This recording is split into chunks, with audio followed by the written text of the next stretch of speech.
Hello, hello, salve, salve, sétimo ano. Hoje nós vamos fazer uma revisão dos nossos conceitos já estudados. Essa revisão já vem em preparação para quando for a nossa prova bimestral, né? Nós não temos datas, nós temos que aguardar. Então, para esta revisão, eu quero que você anote, né? Se você quiser pegar o seu caderno ou a apostila, né? Se você quiser pegar a apostila, então nossa revisão ela vai da página 173 até a página 179. Eu escolhi para esta revisão esse módulo 5, né? Mas nós não terminamos o módulo 5 agora? Sim. Na verdade, em vez de revisão, a gente pode chamar esse momento de hoje de um aprofundamento de estudo, porque vai falar da sociedade de ordens. Desculpa. Gente, eu pus um pedacinho de papel na boca e agora o negócio grudou aqui. Então vocês vão ver que eu vou estar um pouco incomodado durante a nossa videoaula. Vocês me desculpem, né?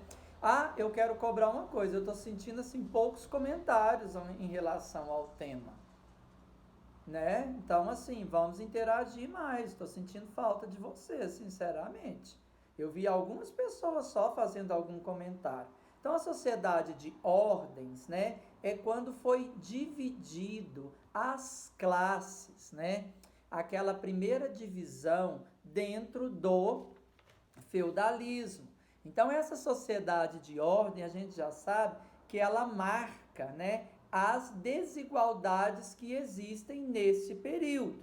Então, vamos relembrar aqui e, ao mesmo tempo, não é só relembrar, é aprofundar, né? Então, a sociedade de ordens, né, ela é dividida, então, em três grandes grupos. Os que controlam a terra, né, aqueles que rezam e aqueles que trabalham. Então, por ordem da pirâmide, eu tenho acima o clero, né, que é os que oram.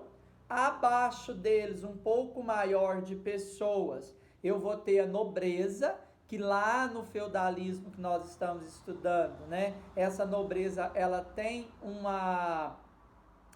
como função a defesa, e eu vou ter depois, né, aqueles que, enfim, os camponeses, que são a maior parte. Então, se eu pego aqui, vamos relembrar que nós fizemos várias vezes, né? Se eu pego aqui, eu vou ter então a pirâmide. Então, eu vou ter a pirâmide. No alto da pirâmide, numa parte menor, eu vou ter o clero. Numa parte maior, eu vou ter a nobreza. E na parte maior, eu vou ter a maioria da população, que são os camponeses. Então, nesta pirâmide aqui, é a pirâmide da sociedade de ordem, que é aquela sociedade onde vai ser dividido em três grandes grupos. Então, nós já vimos que o clero, ele é formado por representantes da igreja. Essa igreja, ela comandava os mosteiros e os feudos, né? A igreja tinha muitas terras que eram doadas pelos nobres para agradecer esta igreja. Era uma forma de agradecer e de ter a proteção divina, né? O clero, ele se dividia em dois. Então, você pode ver na página 174, ou a partir do que eu estou falando, você vai também anotando.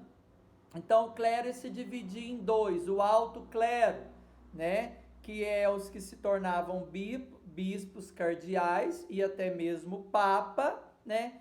E o baixo clero, que seria os padres, né? Os padres, então, é aqueles que vão cuidar, então, dos ofícios, celebrar a missa, atender confissões, né? Coletar também os impostos e os donativos. Os padres tinham esta função, né? A segunda ordem é a da nobreza, né, que mantinham entre si relação de sucerania e vassalagem, né?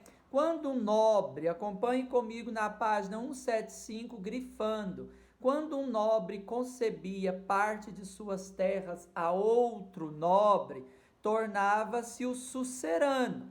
Então, sucerano, grifa aí ou escreve. Sucerano, aquele que era nobre, né, e doava sua terra a outro nobre. Aquele que recebia a terra era o vassalo. Um vassalo, por sua vez, podia dividir a terra e se tornar sucerano de outro nobre. Então, um vassalo, quando ele recebia a terra de seu sucerano, ele podia dividir ela em pequenas terras e também se tornar o quê? Sucerano, né? Já o vassalo devia lealdade e fidelidade e auxílio militar ao sucerano. Então ele podia fazer isso, se tornar sucerano, mas tinha uma cadeia em que ele tinha que obedecer, né, e prestar também proteção militar. O nobre que tinha a posse de um feudo, fosse sucerano ou vassalo, ele era considerado a maior autoridade da nobreza, que era o senhor feudal, né? Ele tinha a autoridade de exercer a justiça, né, criando e aplicando leis nos casos de conflito, né? Também o senhor feudal, eles recebiam os tributos pagos pelos camponeses, né? Eles passavam a maior parte do tempo dedicando-se à preparação militar, né? E os feudos, nós já sabemos que eles eram deixados de herança para os filhos homens, primogênitos ou os filhos mais velhos. Quando o pai morria, os demais irmãos ficavam sob a autoridade do irmão mais velho. As filhas, quando se casavam, iam viver com os maridos em outros feudos. Quando elas não casavam, né, elas obedeciam o irmão mais velho e se queriam sair de casa, elas iam para a igreja ser freira, né? Os irmãos mais novos também eram nobres, mas eles não tinham o controle da terra, ao menos, né, que o irmão mais velho doasse uma gleba para ele como sucerania e vassalagem. Então, o irmão mais novo, ele podia sim, né, ter uma terra, desde que o irmão mais velho fosse o sucerano, desse uma gleba, que era uma grande propriedade de terra para ele, e ele se tornava um vassalo. Na condição de vassalo, o irmão mais novo podia, então, né, ter o controle da terra. Aí a gente sabe que quando os feudos estavam em paz, a gente tinha torneios, né, que era organizado pelos nobres, lá na página 175, né? Esse torneio, a pintura dele aí não é somente um quadro, né? Vocês estudam muito isso na arte, mas pode ser falado na história. É uma iluminura. Iluminura é um quadro, né, que ele tem umas características muito específicas de uma época, né? Os quadros de iluminura, eles são feitos muito assim na imitação do ouro ou com folhas de ouro. É um quadro que tem assim uma moldura muito diferente. Aí, né, nós vamos para 177. Nós vamos ver então a maior parte da tá me incomodando muito. Nós vamos ver na 177, então, a maior parte da população na época do feudalismo, né, era aquela que garantia a sobrevivência de todos, é aquela que cultivava os campos e criava os animais, que são os camponeses, né? Não controlavam a terra, pagavam os tributos, né, para ter o direito de permanecer ali. Tinham uma vida pobre e difícil. Aí nós vamos ver que entre os camponeses estão os servos, né, não podiam ser expulsos de suas terras, a menos que descumprissem suas obrigações. Aí já ficou um pouco claro esta questão, né? O que fica mais claro nesse período é a vida que eles tinham.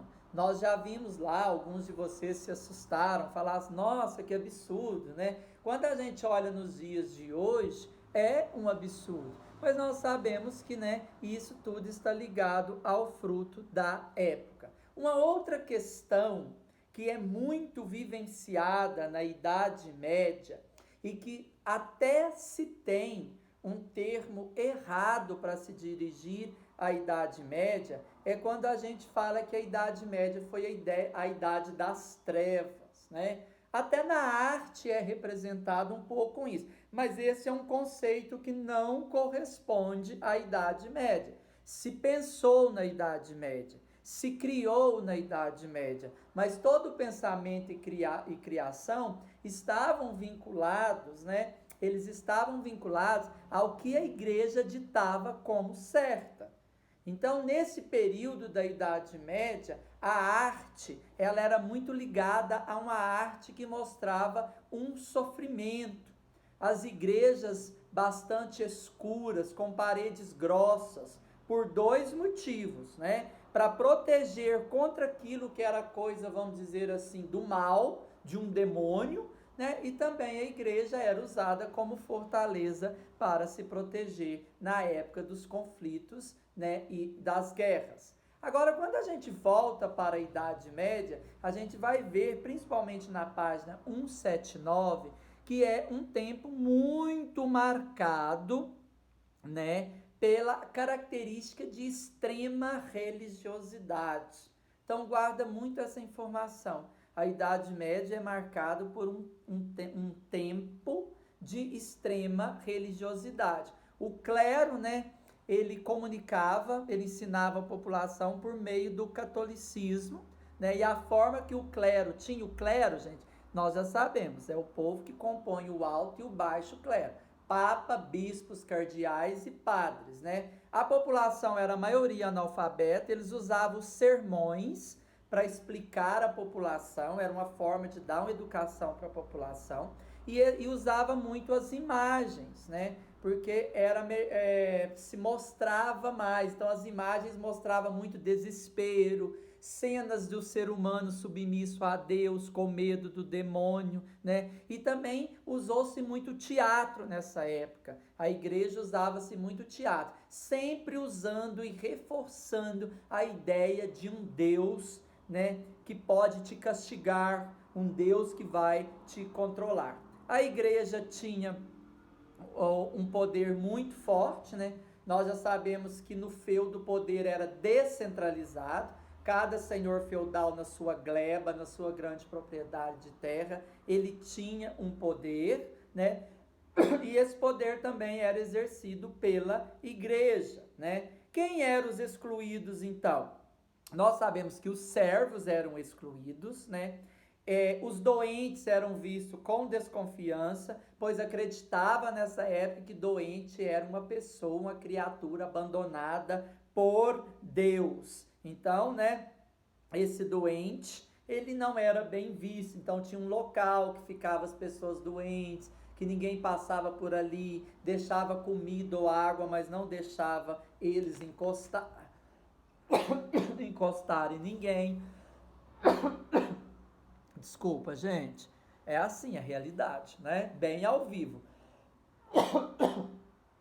Uma outra questão, então, que vocês já olharam para mim, já corrigiram, né? É com relação à caça às bruxas, né? A Igreja Católica falava muito sobre demônio, falava muito sobre a noite, e uma coisa era, né, perseguir aquelas mulheres que faziam chá, aquelas mulheres que rezavam diferente, que era a caça à bruxa. Pois bem, vocês agora vão fazer uma aula invertida para mim.